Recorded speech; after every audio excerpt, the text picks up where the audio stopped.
In the instant action to recover damages for medical malpractice and lack of informed consent, the plaintiff claims that the defendants improperly treated him with steroids, allegedly resulting in bilateral vascular necrosis of both hips, requiring bilateral hip replacement surgery in October 1996 when he was 25 years old. The course of treatment allegedly occurred from 1994 through October 3, 1995. Starting in June 1997, the plaintiff demanded copies of his medical records from the defendants by signed and notarized authorizations. His requests went unanswered until the plaintiff sought court intervention. In February 1998, the defendants were served with an order to show cause in a special proceeding to compel production of the records. The records were ultimately produced on April 3, 1998,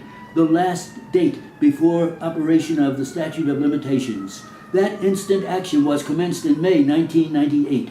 The Supreme Court, after a hearing, determined that the defendants' delay in producing the records constituted intentional misconduct which precluded the plaintiff from timely commencing the instant action. Based upon that finding, the Supreme Court found that the defendants were equitably estopped from pleading the statute of limitations. The principle that the defendants' intentional wrongdoing should preclude them from asserting the statute of limitations as an affirmative defense derives from the corollary principle deeply rooted in our jurisprudence that no one may take advantage of his or her own wrong. See Matter of Steyer, Supra, at 993, 526, New York Supplement 2nd, 422, 521, Northeastern Reports 2nd, 429. General Stencils versus Chiappa, 18, New York 2nd, 12, 126 to 127.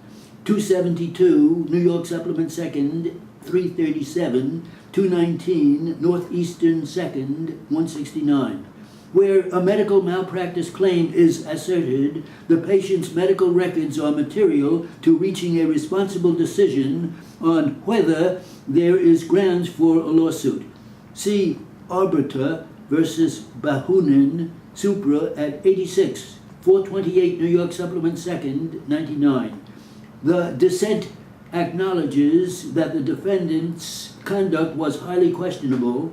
However, the dissent asserts that in order for equitable estoppel to apply, the plaintiff must assert in the complaint fraudulent concealment of the malpractice and justifiable reliance which prevented the plaintiff from discovering the malpractice. In the instant case, the plaintiff was aware that he may have a cause of action sounding in medical malpractice. That awareness caused him to seek the advice of an attorney and demand a copy of his medical records in the first instance. However, equitable estoppel may arise where there is an unreasonable delay in delivering records to an attorney consulted in a suspected case of malpractice. See Arba versus Bahunin, Supra at 87, 428, New York Supplement 2nd, 99. Story versus Sun, 151, Appellate Division 2nd, 991, 992 to 993. 542, New York Supplement 2nd, 430. The fact that a claim is under investigation despite the intentional concealment does not preclude application of the doctrine of equitable estoppel. The determinative factor is whether there is a purposeful concealment. The dissent asserts that the plaintiff could have commenced an action sounding in medical malpractice without examining his records, without consulting an expert as to the merits of his claim, and without submitting a certificate of merit, on the ground that medical records were requested but not yet produced. The dissent further asserts that the plaintiff could have commenced the action without service of a complaint and then asked the court in its discretion to extend the time to serve the complaint. However, the dissent acknowledges that the plaintiff commenced the action and would have to be based, I say, against it upon a good faith belief in the legitimacy of the action.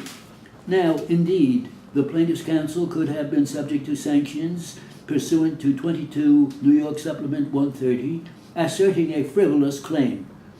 Certainly, the signing of a paper by an attorney or party satisfies and certifies that, to the best of that person's knowledge, information, and belief, formed after an inquiry reasonable under the circumstances, the presentation of the paper or the contentious actions therein are not frivolous.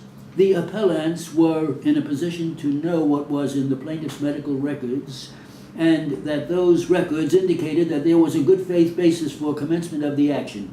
However, the plaintiff's attorney did not have the benefit of such hindsight to impose an obligation on the plaintiff to blindly proceed in face of unintentional concealment would allow the wrongdoer to chart the course of the proceedings and ultimately to profit from his or her own wrongdoing. The appellant's remaining contentions are without merit.